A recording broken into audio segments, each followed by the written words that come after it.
Assalamualaikum Pak Negro. Waalaikumsalam warahmatullahi wabarakatuh. Selamat pagi dan salam sejahtera Bapak. Bagaimana kabar Pak Negro? Baik, bagaimana dari Alhamdulillah Bapak, alhamdulillah tetap sehat dan harus selalu bahagia. Supaya Pak Negro sebelumnya maksud kedatangan saya ke sini yaitu saya ingin menggali informasi terkait dengan kompetensi pengambilan keputusan berdasarkan nilai-nilai kebajikan sebagai seorang pemimpin pembelajaran. Iya. Kebetulan Bapak di sini selaku Kepala UPTS di Negeri Sidoarjo 2, jadi saya mempercayakan Pak Negro untuk memberikan informasi kepada saya supaya nanti ke depannya bisa saya jadikan inspirasi dalam pengambilan kebijakan. Ya, terima kasih. Baik, langsung saja Pak Negro ke pertanyaan. Dimana selama ini Bapak pasti sudah banyak menemukan kasus-kasus yang harus segera diputuskan seperti itu. Jadi bagaimana Bapak itu dapat mengidentifikasi kasus-kasus yang merupakan dilema etika ataupun termasuk ke dalam rujukan moral seperti itu Bapak? Iya, kasus-kasus dilema etika dan rujukan moral memang ada sedikit perbedaan sama-sama kasusnya. Tapi di dalam kasus rujukan moral itu lebih mengacu pada benar dan salah, sedangkan untuk dilema etika itu antara benar dan benar.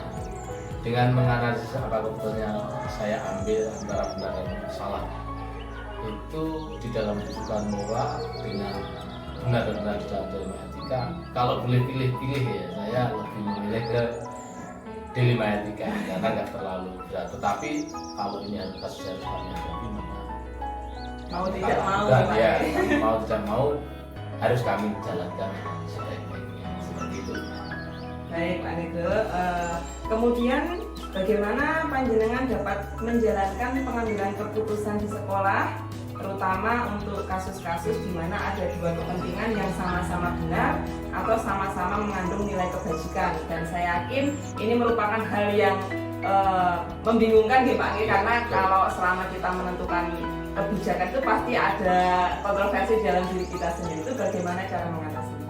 Ya, di dalam itu saya rasa kita tetap harus memilih mana yang terbaik, tetapi seperti dengan jawaban tadi antara benar atau salah dan bahkan yang lebih itu seimbang benar dengan Ya, benar, itu yang sulit. Nah, sebelum diambil keputusan terlebih dahulu kita kumpulkan fakta-fakta dan siapa saja yang terlibat, terus menganalisis benar atau salah, membuat alternatif atau solusi dan buat tujuan kemudian merefleksikannya serta kesemuanya harus dibawa bersama satu di dalam.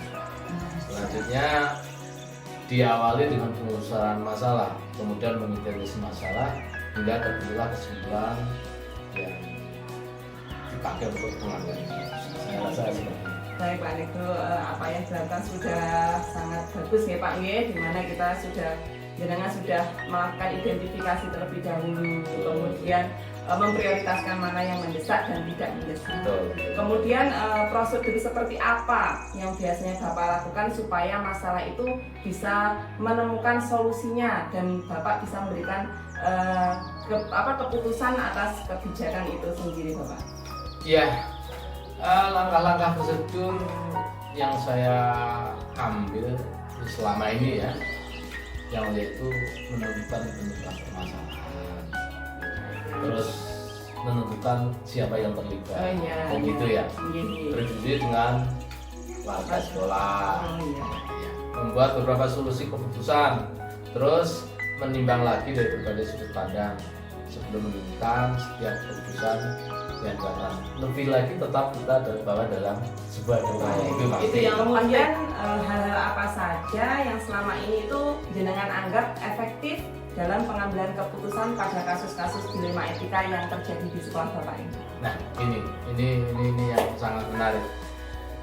Ketika dihadapkan pada dilema etika, di mana pilihan yang kita hadapi melibatkan nilai-nilai moral yang bertentangan, pengambilan keputusan menjadi sangat kompleks, maka terdapat hal yang saya rasa lebih efektif dalam pengambilan keputusan. Antara lain yaitu yang pertama itu saya selalu identifikasi masalah dengan jelas dengan cara mengumpulkan semua informasi yang relevan terkait situasi.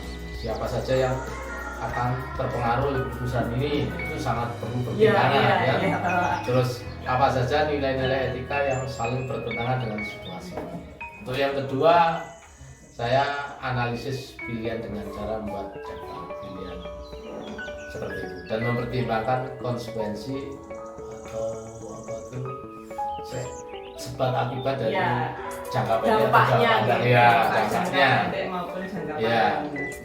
baik positif maupun negatif perlu kita pertimbangkan itu. Baik Pak Nego, luar biasa sekali apa yang sudah dilakukan Pak Nego. Nah, dalam pengambilan keputusan ini kan tentunya bukan hal yang mudah ya. Pasti di dalamnya itu terjadi gejolak antara diri sendiri atau kepentingan umum tadi. Betul. Nah, kemudian dalam menyikapi hal tersebut, adakah tantangan dalam pengambilan keputusan pada kasus-kasus dilema etika ini? Ya, yang jelas pasti ada. Pasti ada. Di dilema etika ini sering kali melibatkan konflik antara dua atau lebih nilai-nilai yang sama-sama kuat. Sepertinya seperti ini, kejujuran versus kesetiaan. Nah, kan? ya. Nah, terus individu versus kelompok atau komunitas.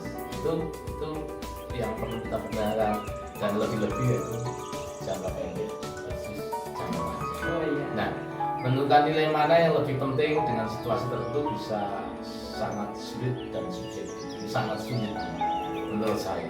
Untuk yang kedua yaitu informasi yang tidak lengkap. Nah, kita jangan tergesa-gesa menentukan segala sesuatu sebelum kita dapatkan informasi yang sangat lengkap, karena di dalam setiap pengambilan keputusan kita juga perlu pertimbangan informasi yang lengkap supaya keputusan kita kembali lagi tidak banyak mencederai. Oh iya. Terus Baik, terima kasih Bapak. Kemudian ketika kita berada di sebuah lokasi itu tentunya tidak jarang kita juga mengalami hal seperti ini. betul. Tiba-tiba kita datang terus langsung ada masalah seperti itu. Iya. Jadi mau tidak mau kita juga harus melakukan pengambilan keputusan. Nah, yang ingin saya tanyakan di sini itu apakah dalam sebuah penyelesaian kasus dilema etika itu langsung jenengan selesaikan di tempat atau memiliki sebuah jadwal untuk menyelesaikannya? Bentuk atau prosedur seperti apa yang Anda jalankan ketika kita dihadapkan dalam suatu posisi seperti itu? Nah, oke, baik. Ini kalau saya rasa saya akan menentukan ini tentang nilai berat ringannya sebuah masalah di dalam dilema etika. Jadi jika masalah biasa, ya maka langsung diteruskan. Tapi jika masalah berat maka dalam proses seperti yang jelas sesuai dengan kompleksitas kasus yang terjadi. Terus seringkali dilakukan pada saat itu juga, tapi ada juga masalah yang memang harus diselesaikan pada saat jalan tertentu dan sesuai dengan keberpihakan. Kemudian dalam pengambilan keputusan tersebut tentunya adakah seseorang ataupun faktor-faktor apa yang selama ini bisa mempermudah Bapak dalam pengambilan keputusan sehingga keputusan yang dibuat itu tidak memberikan dampak yang negatif seperti itu? Ya, sebenarnya keputusan itu tetap ada dalam dirinya, tetapi kita akan banyak melihat banyak yang positif kan seperti itu. Nah, itu banyak sekali. Contohnya dari seseorang juga, dari informasi juga. Contohnya data yang lengkap dan akurat itu penting sekali. Semakin banyak data akurat yang dimiliki, semakin baik pula kualitas dan keputusan yang kita hasilkan. Dan ya tujuan yang jelas dalam setiap mau menyelesaikan sebuah permasalahan kita harus punya tujuan yang jelas. Kalau tidak, penyelesaian kita juga akan ngambang nanti ya. Arah yang pasti dan pengambilan keputusan. Setelah itu, terus pembelajaran dari pengalaman.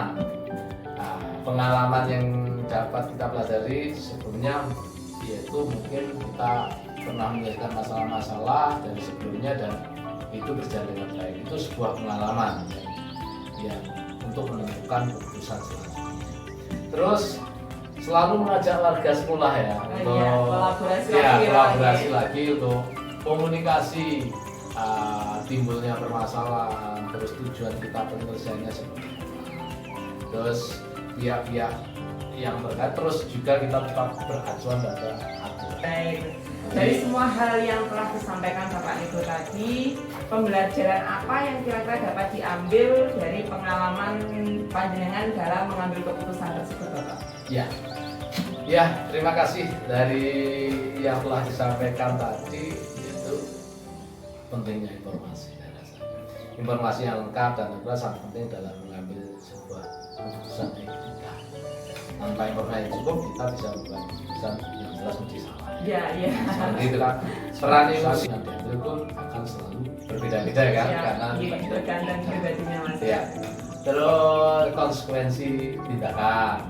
Setiap tindakan memiliki konsekuensi baik positif maupun negatif. Nah, itu perlu menjadi sebuah pertimbangan untuk pertimbangan konsekuensi jangka pendek maupun jangka panjang. Baik, Pak Nido, luar biasa sekali. Untuk yang terakhir nih Bapak Nge, refleksikan kegiatan kita pada hari ini, 3 kata terkait dengan pengambilan keputusan berdasarkan nilai-nilai dilema etika. 3 kata. Kita akan luar biasa.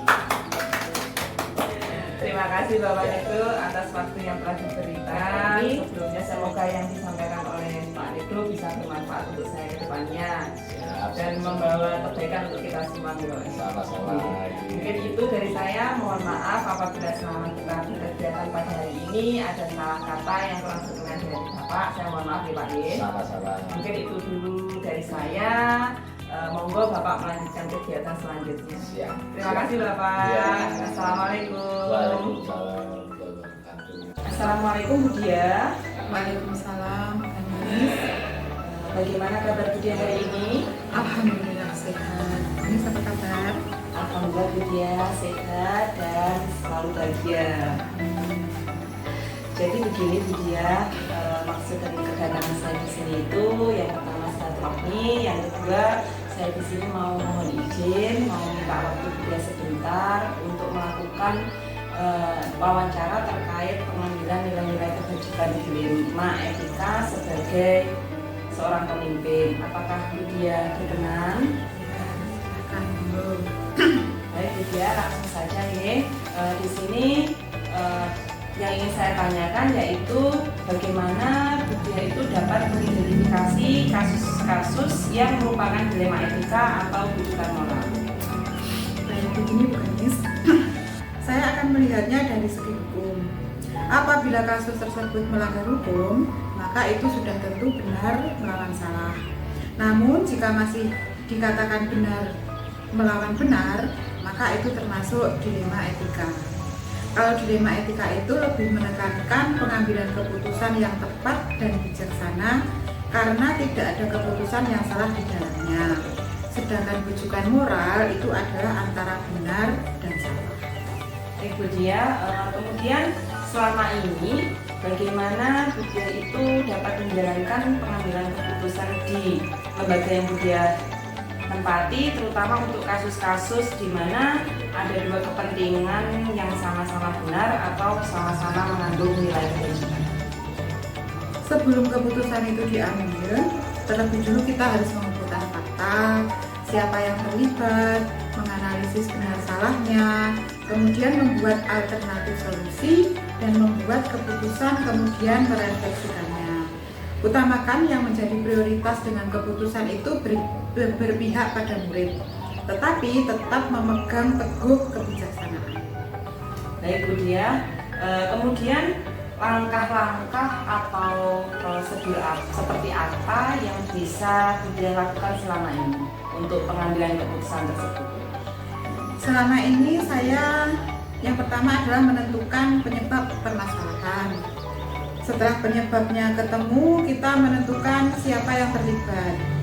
Selanjutnya kita akan melakukan diskusi dengan warga sekolah, membuat beberapa solusi terkait keputusan, kemudian menimbang lagi dari berbagai sudut pandang untuk memutuskan terkait masalah tersebut. Baik Bu Dia, jadi di sini terjalin kolaborasi ya, karena tadi berdiskusi dengan warga sekolah lainnya. Kemudian hal apa saja yang selama ini Bu Dia anggap efektif dalam pengambilan keputusan pada kasus-kasus dilema etika? Hal-hal yang saya anggap efektif itu adalah dengan menelaah siapa saja yang terlibat, kemudian sifat urgen kasusnya, dan pengambilan alternatif diskusi. Baik Bu Diah, luar biasa sekali ya, karena di sini sudah melakukan identifikasi tadi. Kemudian hal apa saja yang selama ini menjadi tantangan ataupun kendala dalam pengambilan keputusan pada kasus-kasus dilema etika? Hal yang menjadi tantangan itu adalah mencari keputusan yang terbaik, karena keduanya merupakan masalah yang sama-sama benar, yang harus menguntungkan kedua belah pihak. Keputusan yang diambil terkadang melanggar prinsip keadilan bagi anggota yang lain, karena seolah-olah itu seperti ada perlakuan istimewa dari pihak pengambil keputusan. Jadi itu yang menjadi tantangan terbesarnya adalah seperti itu. Baik Bu Diah, luar biasa sekali ya. Kemudian apakah Bu Diah itu pernah berada di posisi ketika harus ada sebuah penyelesaian kasus dilema etika? Apakah itu langsung Bu Diah selesaikan pada saat itu juga berada di tempat itu, atau Bu Diah itu memiliki sebuah jadwal untuk menyelesaikannya? Untuk menyelesaikan sebuah masalah itu, Ganis, kita itu harus melihat dulu berat ringannya masalah tersebut. Apabila masalah tersebut ringan, mungkin kita bisa menyelesaikan itu langsung saat itu tanpa memerlukan jadwal atau menata tahap-tahapnya. Tapi jika kasus tersebut, masalah tersebut lumayan berat, maka kita harus membuat tahapan, terus menjadwalkan, karena mungkin kita akan bertemu dari berbagai lapisan masyarakat. Jadi sekali lagi tergantung pada besar, berat, ringannya masalah yang ada. Baik Bu Diah, kemudian faktor apa saja yang selama ini itu mempermudah Bu Diah atau membantu dalam pengambilan keputusan dalam kasus-kasus dilema etika? Faktor-faktor yang mempermudah dalam mengambil keputusan itu adalah hubungan dengan warga sekolah, dengan guru-guru, menjalin komunikasi dengan mereka. Itu yang akan mempermudah kita, yang membantu kita dalam mengambil keputusan ketika ada masalah. Baik, luar biasa sekali Bu Diah. Jadi sudah terjalin hubungan yang baik antara dari pihak Bu Diah sendiri dengan warga sekolah yang ada. Terakhirnya Bu Diah, dari semua hal yang telah disampaikan Ibu tadi, pembelajaran apa yang dapat Bu Diah petik dari pengalaman pengambilan keputusan dilema etika? Pelajaran yang bisa saya petik dari semua masalah itu, sebagai kepala sekolah itu kita harus bisa bijaksana. Jadi setiap masalah yang ada itu kita jadikan pengalaman, supaya kedepannya kita bisa menjadi lebih bijaksana dalam mengambil solusi, memutuskan setiap permasalahan yang ada, dan semuanya itu harus tetap berpihak kepada murid dan mematuhi sesuai dengan aturan yang ada. Demikian. Baik, luar biasa sekali apa yang sudah dilakukan Bu Diah. Sebelum saya tutup nih Bu Diah, refleksikan dari kegiatan kita hari ini 3 kata terkait dengan pengambilan keputusan. Komunikasi, bijaksana, berpihak pada luar biasa sekali Bu Diah. Mudah-mudahan apa yang Bu Diah sampaikan tadi, informasi yang saya dapatkan dari Bu Diah, bisa saya jadikan inspirasi untuk kedepannya dalam pengambilan kebijakan. Baik Bu Diah, demikian kegiatan kita hari ini. Terima kasih banyak, dan sebelumnya saya mohon maaf karena telah mengganggu waktunya, dan mohon maaf juga apabila ada kata-kata yang telah berkenan. Sama-sama. Semoga apa yang saya sampaikan hari ini bisa bermanfaat, ya. Amin. Terima kasih Bu Diah. Saya pamit undur diri ya Bu. Assalamualaikum. Waalaikumsalam.